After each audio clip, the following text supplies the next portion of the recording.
Hello everyone, I hope you're really well. This is something I don't often do, is just to sit down and talk to camera. Normally I take a lot of time to sort of plan things out, particularly when it's sort of tour stuff and history stuff and there's a lot of planning involved. But I just thought it would be nice as I approach my 50th birthday to reflect on my life and to think about what I've learned over these 50 years.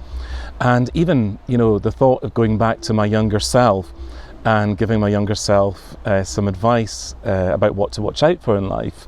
And it occurred to me that there are a few things that I would definitely say to my 16-year-old self.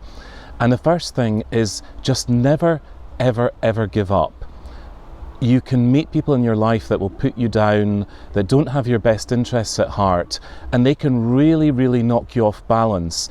They can ruin your confidence, and you can actually turn in on yourself and start to believe that you're not good enough, that you aren't talented enough, and you can diminish your own potential very, very easily. So I think it's so important when you're young to absolutely go for it. Don't let anybody put you down. That doesn't matter whether it's family, an employer, a teacher, or a friend. You are so much more capable than you ever realise. So keep your own counsel and just be adamant that you're going to do the very best in your life and that you're not going to listen to other people who are naysayers, who are going to put you down. You can do it. Be mindful, be determined, and do not let the unkind words of others put you off, especially when you're young. When I was young, I had an experience with, it was basically my first job. I studied as a lawyer many, many years, and I went to become a trainee.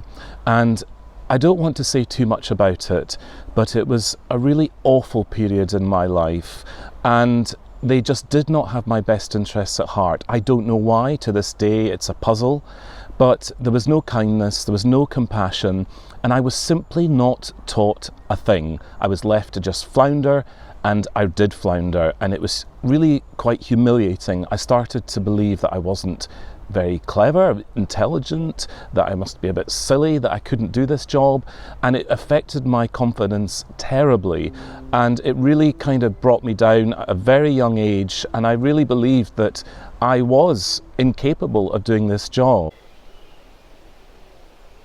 And when I look back now, that makes me really, really sad that that young lad had all his confidence taken away from him, and it was just so it just wasn't true. I was still clever, I was still the same person, and I deserved to do well, like any youngster deserves to do well.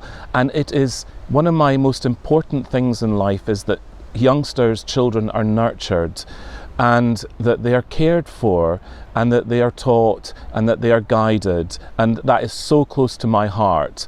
And I will never understand why I was treated in such a strange, neglectful way. I have my theories, but I don't want to discuss that because now it's a long time ago. But the important thing is that if you're young, believe in yourself. You have enormous potential, and do not let anybody put you down.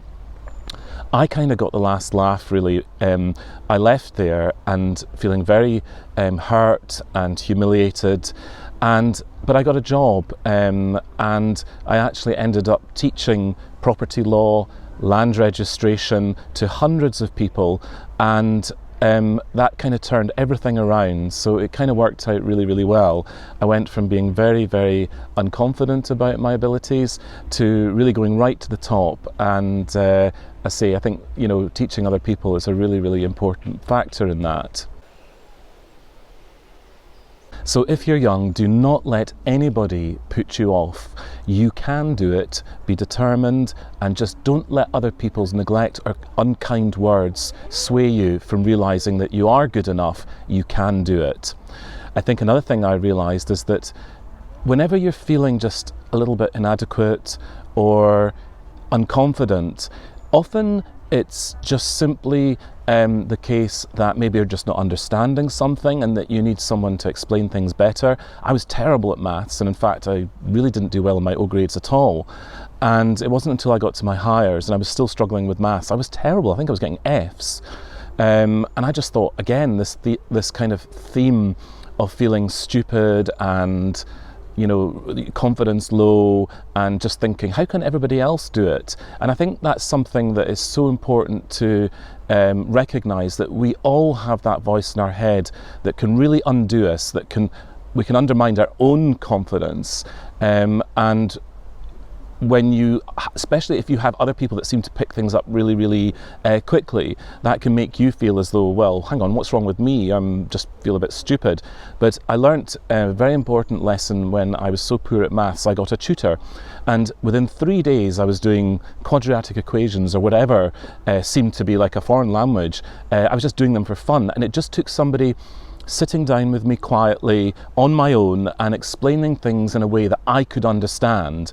And it just took hours. It was just a few hours of really specific, kindly teaching, and I was just flying. And I went from getting F's to an A for my maths, and I've never ever forgotten that. I got an opportunity to actually say thank you to that teacher who taught me, and I've never ever forgotten that lesson, that don't feel silly, don't feel stupid, and don't be unconfident. Ask questions, get the right information, and often it's about the delivery of the information that's important to you. We all understand things in different ways, and it's so important to ask if you just don't understand something. There really isn't any silly questions, and you can unlock all the potential in you if you just have the right mentor, the right teacher to show you how to do things. So that's a really big part of my life, is having the right mentors, the right teachers to explain things, to take an interest in me. And so if you're in a position, it doesn't matter what age you are, but particularly if you're young, if you're in a position where you feel that you're just being ignored, or people just aren't giving you what you need to learn a job, or whatever it is, don't be frightened to pipe up and just say, listen, I need help, please explain this to me, or go elsewhere. Looking back now, I regret that I didn't just stop that training and go elsewhere where I was valued and I was going to be taught properly, and I could have fulfilled my potential. Now, I was extremely lucky. I landed a job that got me to the higher echelons, and that was wonderful for my confidence. And I had 10 years as a lawyer in the civil service, and I did great things, and it really made me realise that I wasn't silly, I wasn't stupid. Actually, I really just felt stupid. So it's so important to ask for help.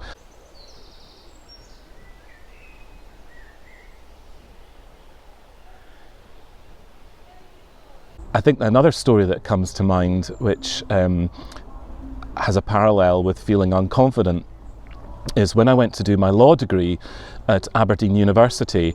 I remember feeling, again, this incredible feeling of inadequacy, of a lack of confidence, and a real worry that I wasn't good enough, that I was just not going to be able to pass these exams. I was very overwhelmed, and I'm sure that's something a lot of youngsters probably relate with, that you just feel so unconfident, and you look around and everybody else seems to have photographic memories and can pass exams so easily.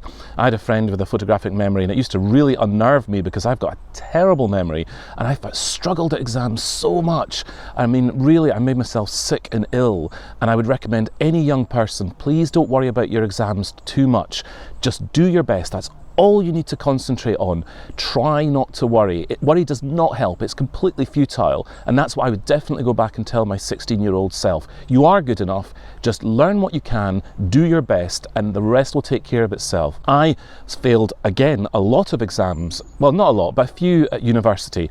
And they used to put the exam results up in the university department. And I used to dread, I always used to think that I'd failed, and I would go up and cringe and think, oh my God, is my name going to be on the list? And it was just horrible, and a few times it wasn't, and I just felt awful. And again, that's a time when your confidence can just plummet right down, and you can start, that little voice in your head starts to create so much doubt. Just don't believe that voice. Everybody has an intelligence of their own. I might have had a terrible memory for exams, but I was great in other ways. I could sort of match two things and concepts together and work with them, whereas other people who had great memories couldn't do that. They weren't fluid with the ideas and concepts and how to utilise them for an argument, and I had that. It was just I couldn't remember dates and cases and things. So look to your strengths, be confident about them, and don't let exam stress or anxiety get you down. I would definitely say that to my 16-year-old self. I so wish I could go back to that young person and say, David, just don't worry about it, do your best. You're quite brilliant in ways that you'll never know. And don't compare yourself to all these other people. That's really, really important, because comparison is the thief of joy. You're an individual, you have your own talents, and you are intelligent in your own way, and that's what you need to concentrate on, and have acceptance of yourself and try not to have too much doubt. You will find your path in life. Now, after failing all these exams and feeling incredibly inadequate, I did my thesis on patenting human genes and monopoly control with pharmaceutical company. That sounds really fancy, I know, but at the time it was actually something that really interested me. Again, I went into writing that and researching that with very little confidence indeed, and it was a worrying time for me. And I remember I really enjoyed this subject. I was really, really, really enjoying it, but I just didn't know really whether it was any good. And I actually, after handing it in and the results coming out, this was at the end of my 4 years in Aberdeen, I avoided going up to find out what grade I got or what mark I got, because I just felt so sure that I'd failed. And looking back now, that just seems incredible that I thought that, because actually when I walked up to the department, I actually found that I'd got a first for that dissertation. I was only one of two people that actually got a first class mark for their dissertation or law thesis, and I really was just completely bewildered and shocked. I really was looking at my name at the top of this list, 150 names or thereabouts, and I just couldn't believe it. I'd gone from thinking I hadn't even passed, to suddenly being right at the top of my whole class. And I've never forgotten that, not because I think I was brilliant or special, it's just that it taught me a lesson, is that we can often create our own doubts that are so exaggerated and unreal that we just simply don't realise how much ability we have, how much we really can offer, and it's often these doubts and lack of confidence that can stop us from achieving things in life. And that taught me a lesson. If I can get a top mark for a law thesis at a top UK university with all my contemporaries, I really can't be as stupid as I thought I was. So that was a turning point in my life. Unfortunately, I then went on to do that traineeship with very little help, and that my confidence plummeted again, because I just simply, again, didn't have the right teacher, the right mentor. And again, it's coming back to having the right teacher, the right mentor, who can nurture you and look at your strengths and bring you on and encourage you. Encouragement is so very, very important. So that's another great example.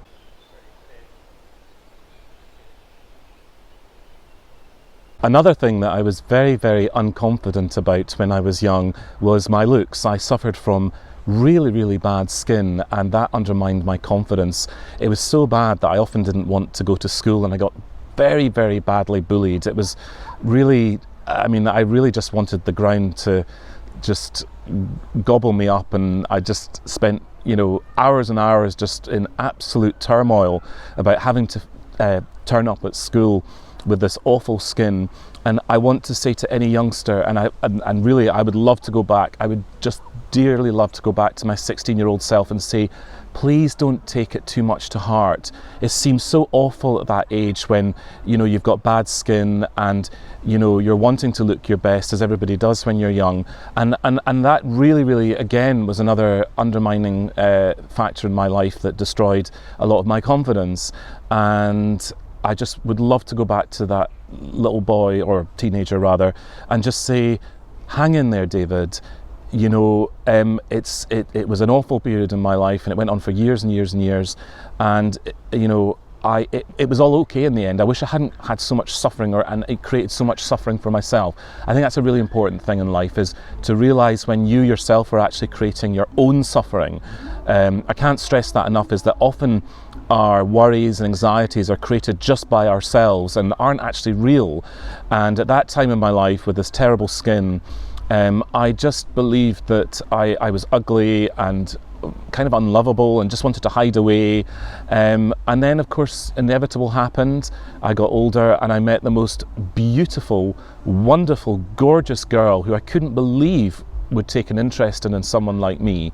And again, it was down to lack of confidence and low self-esteem because of this bad skin. But it came good. And going back to the start of this video, you know, it's this thing of 99% of your worries just never happening, never coming to pass. Yes, there is the odd 1% of things that does happen to you that's awful, but most of our worries just don't happen. Life is meant to go right. Nature's meant to go right. And, you know, that's so important when you're young, is to think positively and also realise that everything does pass. Whatever seems just awful at the time, whether it's not having a good traineeship when you're young, or not having a good first employer, or terrible skin, or health problems, nearly everything passes and it does get better. Not absolutely everything, there is that 1%, but generally believe in things getting better. They do. And that's definitely what I go back and tell my young self, is that really over the last 50 years, everything's kind of gone okay. There have been some really awful times, but they pass. And if you keep fighting for what you love, keep fighting for what you believe in, things do get better. Sometimes hope can drift away, but just don't let it get too far away. Believe in yourself, and that things will get better, and allow yourself to have acceptance. You know, if you really are feeling awful just now, or whatever's happening, just hold fire. Try and just look after yourself, be gentle with yourself, realise that sometimes it's your own mind that's sort of playing tricks on you, and that things often aren't as bad as they might seem. And that brings me up to more of a challenge that I've had lately, which is health challenges. I think, you know, I had an unexpected problem with nerve damage, which is an ongoing thing and leaves me in pain quite a lot of the time. And I don't want to bring this up for you to feel sorry for me. Please don't feel sorry for me. I'm absolutely fine. In many ways, it's kind of given me a better perspective on life, lots more appreciation for being able to move around and to do things. So there are silver linings to even things that are not great. And it's not much fun dealing with pain all the time. I'd be lying if I said I just wish I could find some way to switch it off. Sometimes it's better, sometimes it's worse. And being a tour guide, you know, that's another big factor. I did think I was not going to be able to do it, but it's something that I love. So when I'm on the tours, my mind kind of switches off a bit, but it is a worry. However, the thing I want to say about you know, managing pain and sort of hidden disabilities is that it's not always the case that it's just bad. Sometimes when we suffer, not that I want anybody to suffer, but we can sometimes learn a lot from it. And I think that's a healthy thing, is that not to get too down on whatever's happened. You can sort of, I know, I don't mind saying that I think spiritually, it's been a huge factor in my life to becoming more spiritual and becoming more conscious about things and not to take things for granted. So although it's a real pest, I'm definitely doing more in life and valuing it a lot more. It's taught me that life is incredibly short and that you have to go and do stuff while you can. So, you know, that's been another thing that I would say to my 16-year-old self, is that whatever happens health-wise, please try to keep going. It's not all bad. Yes, you know, it's not nice to have to suffer with pain or anything like that, but there have been lots of good things that have come about from it too. It's changed my mindset to a more positive mindset. So life is funny. Things happen that you'd rather didn't happen, but I think that you can turn them into a bit of a positive. Not always. I don't want to make light of serious conditions, and I'm not sure how my health is going to pan out, but I'm blooming determined to go and do all the things that I want to do. It's not life-threatening, but it is a problem, because if I injure myself, I'm worried about nerve damage and particularly not being able to move. So it is a bit of a problem, but I will overcome it.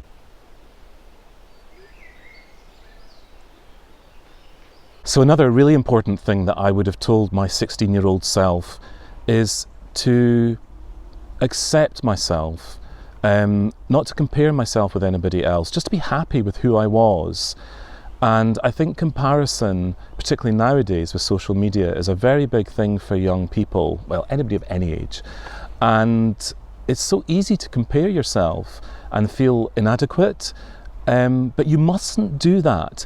Concentrate on your own path and the things that you're good at, and don't let other people put you off what you want to do and what you love doing.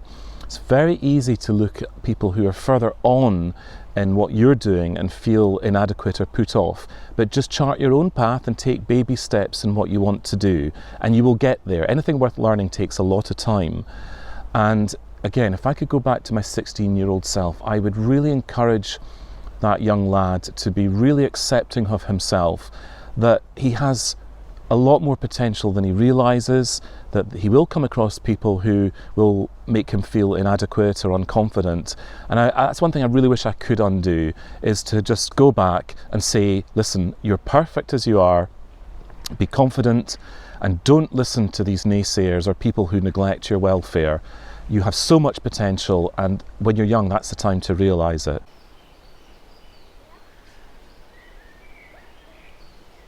On the subject of accepting yourself and who you are, I cannot stress how important that is, that you realise that you are just perfect the way God made you, and that the earlier and the younger you can accept yourself, the better. I had so many struggles growing up, accepting myself, accepting the way I looked, accepting my abilities, doubting myself. I just wish I could go back and change that, because I was very self-limiting. And I'm happy with where I am. I'm very happy with myself and what I've done in my life, but I just feel that there was a lot of potential there that was wasted, and that was down to listening to other people, frankly, and getting unconfident, and that just isn't right. It's so important that we nurture young people, that we mentor them, that we grow their confidence, and I feel so strongly about that. I wish I could go back and do that for myself. So whatever stage of life you are, it's important not to listen to other people when they're unkind or unpleasant to you or make you feel doubtful, but particularly when you're young.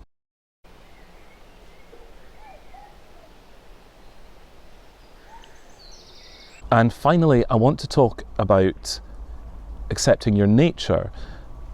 I have a fairly gentle, sensitive nature, and I find that quite difficult in life at times. I cannot understand unkindness, cruelty.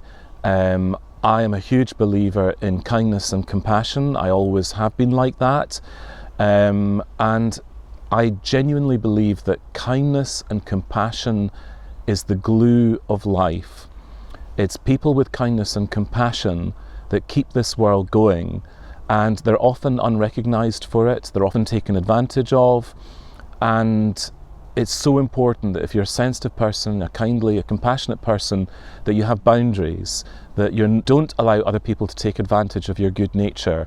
I think that's been a very big thing in my life, is people taking advantage of my good nature, and I think a lot of people might be able to relate to that. However, I do not want to change the way I am. I think being kind and compassionate is a wonderful thing to have, and it's so important in life, and particularly nowadays with everything that's going on. And I also want to address this idea that kind people or compassionate people are weak. That I think it's completely the reverse. I think that the kindness and the most compassionate people are actually the strongest people, and that they are really the ones that hold everything together.